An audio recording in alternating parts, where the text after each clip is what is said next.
Hello everybody, thank you for watching my video. Don't forget to hit like, subscribe and share. At number 5 in my top 5 list of Queen Consorts of England, we have Philippa of HAINAULT. She was the beloved queen of Edward III.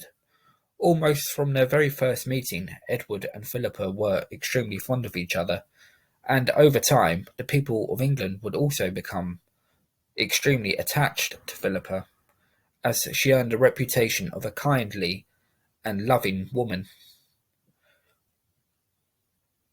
She perhaps does not get the recognition she quite deserves.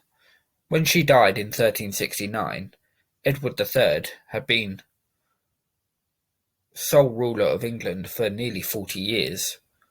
Although he became king in 1327, it wasn't until 1330 that he actually became proper king in his own right. And during that time he had established himself as one of the greatest kings of the medieval age. I think it's safe to say that Philippa was a stabilising force in his life. After she died in 1369, Edward was devastated. Not only was he a aging and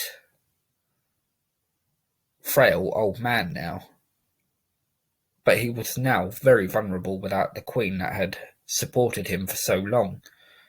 And the last decade of his reign fell into decadence as people started to take advantage of the now vulnerable Edward III.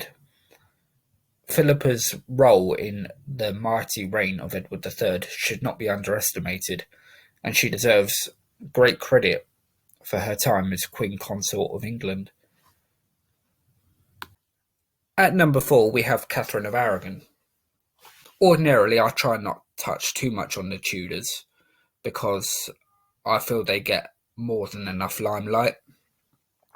But in a list of top 5 greatest Queen Consorts of England, I feel I had to add Catherine to the list. She was a determined, resilient and highly principled woman, as she tried to make her marriage work with Henry.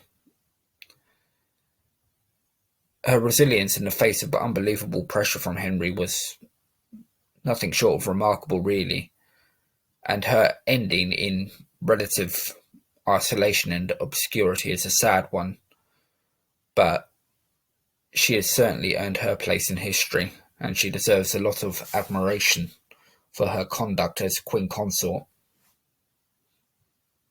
in particularly challenging times for her. At number 3 we have Elizabeth of York, daughter of Edward IV, sister of the princes in the Tower, and queen to Henry VII. Elizabeth, out of all of the women on this list, probably had the least impact on English politics, but her marriage to Henry effectively brought an end to decades of civil war, and her steady and calming personality would have indirectly helped bring about some sense of stability and peace in England, and I believe she is a woman who deserves recognition. It's arguable whether I should have put her at 3 above Catherine of Aragon in particular. However, I think her and Henry VII's place in English history is a little bit understated, because between them they helped bring about an end to the Wars of the Roses.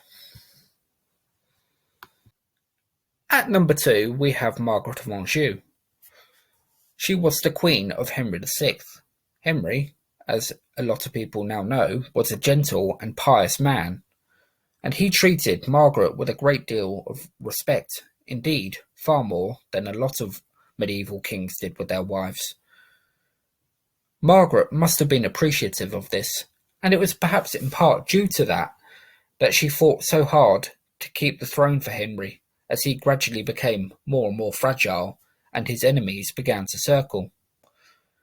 Ultimately, Margaret's efforts were in vain, and she was finally defeated in 1471 as Henry was eliminated by Edward IV, and also her son was killed at the Battle of Tewkesbury. Margaret lived the rest of her life in relative obscurity, a bit like Catherine of Aragon would do, but her efforts should never be forgotten. What she was up against was an enemy in Edward IV, who was a brilliant military commander, one of the best in English medieval history.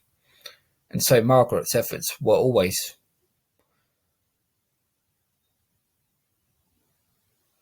likely to be in vain, but she fought, and she's one of the toughest women in this period. At number 1, I have Eleanor of Aquitaine, perhaps somewhat unsurprisingly. Eleanor was a quite remarkable woman. She was married to 2 kings, firstly Louis VII of France, whom she forced a divorce from. She had gone on crusade with Louis during the disastrous Second Crusade in the 1140s. She then married the future Henry II of England shortly before he became king. She would provide Henry with 4 sons who survived infancy anyway, 2 of whom became king as well. She acted as regent for her sons during their reigns. She had incited her sons' rebellion against their father, Henry II, in the 1170s, and spent 15 years of her life in prison up until Henry II's death in 1189, and she would live to the ripe old age of 80. Her life is remarkable, and it's not surprising that so many books have been written about her. In fact, outside of the Tudors, Eleanor of Aquitaine is probably the most discussed woman in English medieval history.